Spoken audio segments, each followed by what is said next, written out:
Today's episode of Market Talk is brought to you in part by Growmark FS. Keeping up on the latest in ag is a challenge to say the least, but there are experts nearby ready to help. You'll find them at your local FS. You can trust them to bring you customized agronomic grain and energy solutions born of the latest thinking.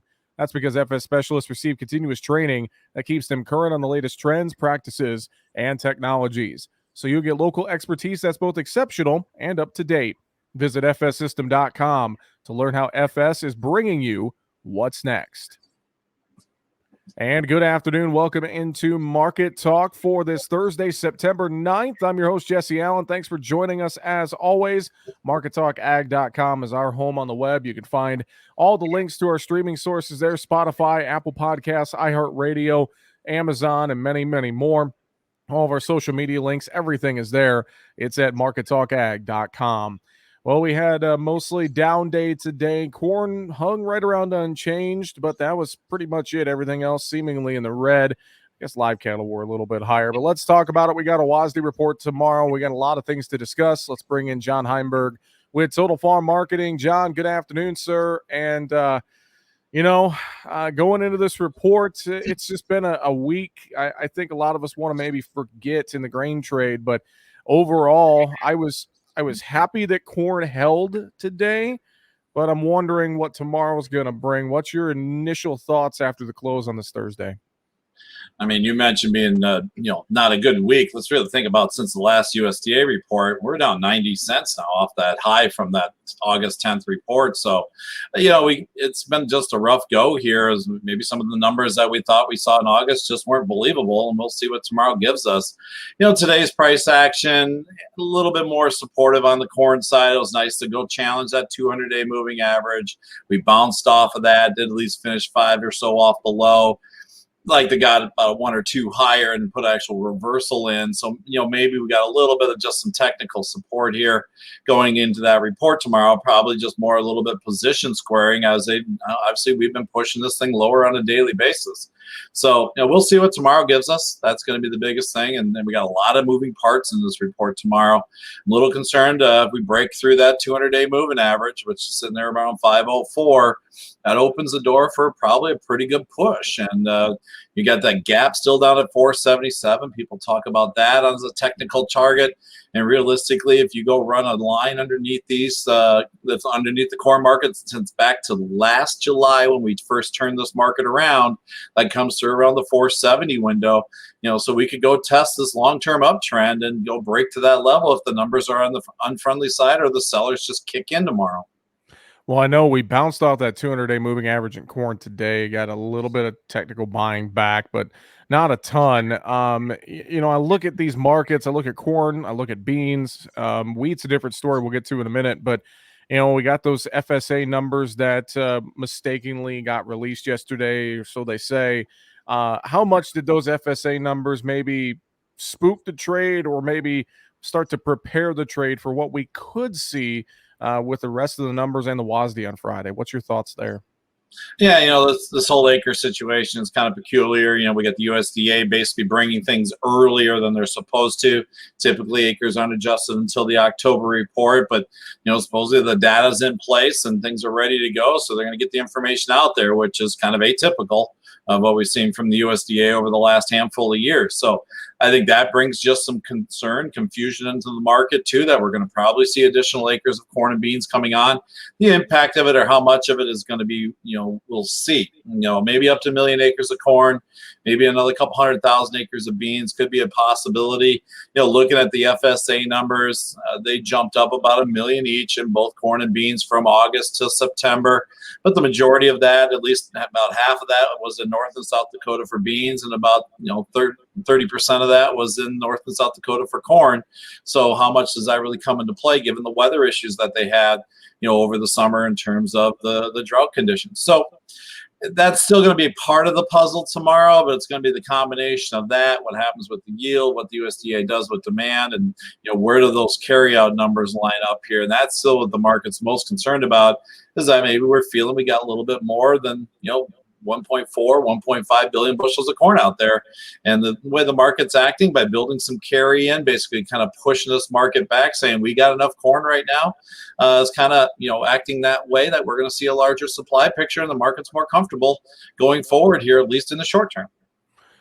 So, John, heading into tomorrow, if I'm a producer sitting out there and looking to maybe make a few more sales or whatever the case may be, looking at their marketing, are you protecting positions for corn and beans going into tomorrow's report and putting a floor underneath at least where we're at right now, just with what seems to be a lot of bearish sentiment in this market?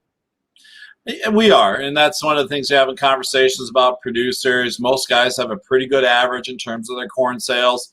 Don't be afraid to pull the trigger on a little more here if you feel comfortable with your crop. Option volatility is still relatively low. If you just want to be safe through the report, I bought some 5-10 puts today for October. They'll just get us through a couple weeks, but they're 13 cents.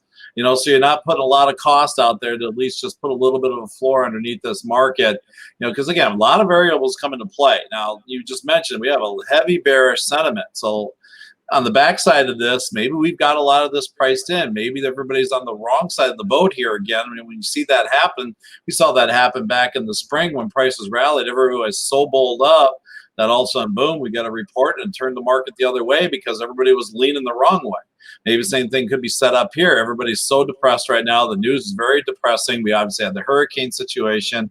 We continue constant talk of improved supplies, demand concerns still in front of us. Weather improved a little bit in August. This market just couldn't find anything positive. Maybe we're overleaning this thing, and so it wouldn't shock me if the numbers are in line or maybe just tight, slightly friendly compared to expectations. We could see a pretty good pop the other way as people are caught leaning the wrong side of the boat. John, let's flip over to wheat. A little bit of a different story there today. Stats Canada coming out with higher wheat stocks today. That really kind of impacted us there. It seemed like, I know spring wheat was kind of the leader to the downside. KC, Chicago wheat, not far behind, though. What's your thought on those Stats Canada numbers and just the overall tone in this wheat market, which it seems like wheat has kind of been a leader here lately a little bit. But, talk to me about what you saw in wheat today. Yeah, it was a pretty tough break today, and actually the closes technically for Chicago wheat as well as that Minneapolis are pretty poor. I'm looking at the December contract right now for the Chicago. We're closed under the 100-day moving average. That's one of those technical sell points that could bring even some more money flow out of the wheat market tomorrow. Same thing's kind of happened in the spring. This wheat market has been waiting and waiting out there, and that spring wheat to pop higher, held that $9 level forever. And sometimes when you break a resistance or a support area like that, we just get this wash of selling, and that's what it seemed like fell into place today. Obviously the Stats Canada numbers were disappointing, but let's keep still in check. They're still really tight. Maybe the market's anticipating USDA finding a little more in terms of U.S. wheat crops tomorrow. We'll see how that comes into play. The other side of it too, we had a really good move in the dollar the last couple of days to the upside, and wheat's always a quick trigger against that dollar move. Now it did kind of roll over today, so we'll have to see how that plays out. Maybe the dollar kind of had a little couple-day run, and now it's a chance to correct back here a little bit. But, obviously the global supplies of wheat are still going to be something we're watching closely. We want to see some export demand.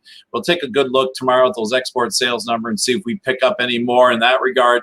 But again, today, technically, at least the wheat charts don't look very good on the close and probably open for at least some more long liquidation to start the session tomorrow, at least until those numbers come out, and then we'll find out what we got there.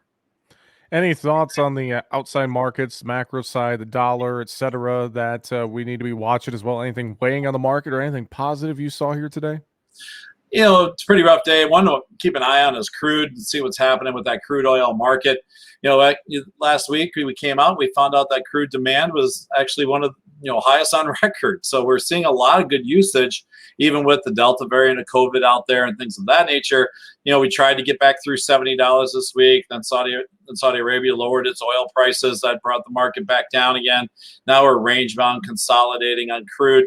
But again, if we continue to see strong demand, supplies are a little bit on the tighter side, that could still be that market that can lift the whole commodity sector. So that's one thing I'm watching. Obviously, stock market continues to be something we're going to keep an eye on, what's happening with the Fed, what's happening with money flow. There's just a little more chatter. We're getting in that window. Maybe we get some type of a pullback in that market, so that could just send some ripple effects throughout overall, because again, those stocks still extremely overvalued, especially with the money behind them that's out there.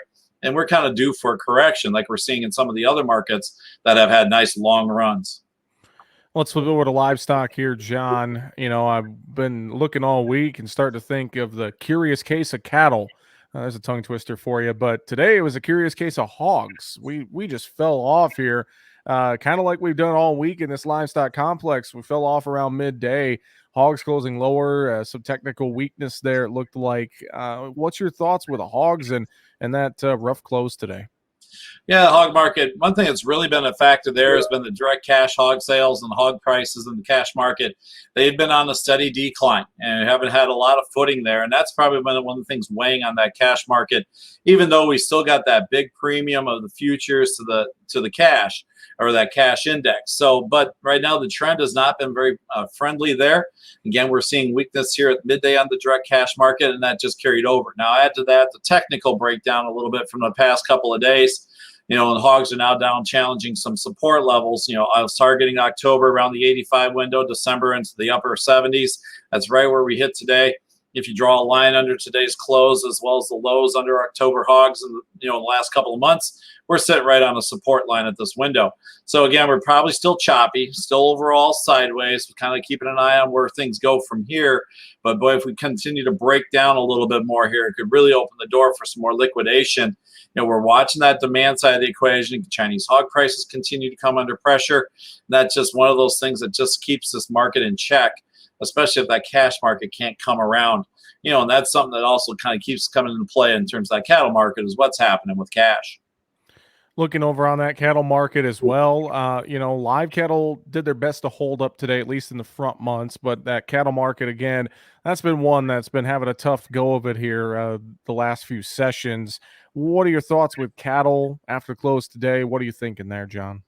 It wasn't a great day in terms of price action. Now, October cattle, we're seeing some 124 cash trade out there. So we're holding in 123.75 on the close there. So that's kind of what's maybe giving it a little bit of a bid.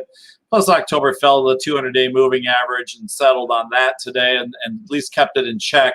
Again, basically it was a consolidation day. We couldn't hold on to the highs, especially in the next month. December contract only up 15 cents on the close. We're trading well off the high of the day. So again, it just tells us that the money's still pushing this market lower, even though we got a little bit of a front end bid. I started to look at what's happening here. The futures market's been running at a premium to the cash. Maybe we're doing a little bit of a flip here and going to run at a discount. Typically can occur in this window. So if that's the case, that keeps some selling pressure on those deferred contracts, especially that December, trading $4 to $5 above cash, and then even as you move further out with those stronger numbers in the spring. So right now, charts still look very weak. We're seeing open interest continue to grow. That tells us that's new money coming in on the short side here in the cattle market. And I still think we got some downside in front of us. So I'm a little bit cautious that maybe we take that December contract back down another handful of dollars. Got some pretty good support around 126. And then obviously we got a test of some lows back down around the 124 area. And then we'll see if we can dig our heels in there, especially if we continue to see the trend in retail values to be softer and the cash market just not going anywhere. John, any thoughts on the dairy market here on this Thursday? Dairy market had a nice pop here a couple days ago, just kind of on some profit taking. Now we're consolidating at the top of that range. We'll have to continue to see if that can kind of play out. Still one of those markets. We got a lot of supply, demand concerns still way out there. We got some decent value back in those mid 17s. It's probably an area that producers want to make sure we're kind of building some floor. If you don't have anything in, again, we still have a market that's got carry in it. So when that September contract comes off, next October is nearly $1 above it. It's going to be real hard to maintain that type of price level, especially when you got the previous month dropping off at that spot. So to me, it still feels like a market on a slippery slope until we actually see cow numbers maybe leaving the system and that production slowing down. Well, John, great insight as always. And again, going to be a busy Friday with that WASDE report coming out at 11 a.m. Central Time. Any thoughts, any final thoughts or anything else you want to reiterate for us as we look ahead to Friday's report? A lot of times those report days, you let the numbers hit. You let the computers do their trading. Things are going to move around extremely quickly. After you get through the report, obviously we got a weekend, so that's even going to add a little bit more volatility to things as prices are going to move around going into the weekend. We can come back next week. Let's look at the numbers, see what's in front of us, see where we are in the marketing side, and decide whether we're cheap here or we still got more potential downside. But tomorrow's kind of one of those ones you let the numbers hit, and the market's just going to move, and you just kind of hang on for the ride, and then come back and assess things next week. Well, John, if producers need a little advice with their marketing plan, need help navigating events like a WASD report, I know they can contact you and the team there at Total Farm Marketing. What's the best way to do that? Love chat with them anytime. Give me a call, 800-334-9779, or shoot me an email at johnh@totalfarmmarketing.com. And again, don't forget about that website, totalfarmmarketing.com. Again, a lot of great information for producers out there between news, events, webinars, things of that nature. And I know we got a webinar after the numbers come out tomorrow. Feel free to check out those resources. John, appreciate the time as always. Enjoy the rest of your Thursday and have a stress-free day, hopefully, on Friday. Thanks for the time as always, sir. Thank you, and have a great week, everybody. John Heinberg with Total Farm Marketing, our guest today here on Market Talk. That's going to do it for the Thursday, September 9th show. Find us online, markettalkag.com. I'm Jesse Allen. Have a great afternoon.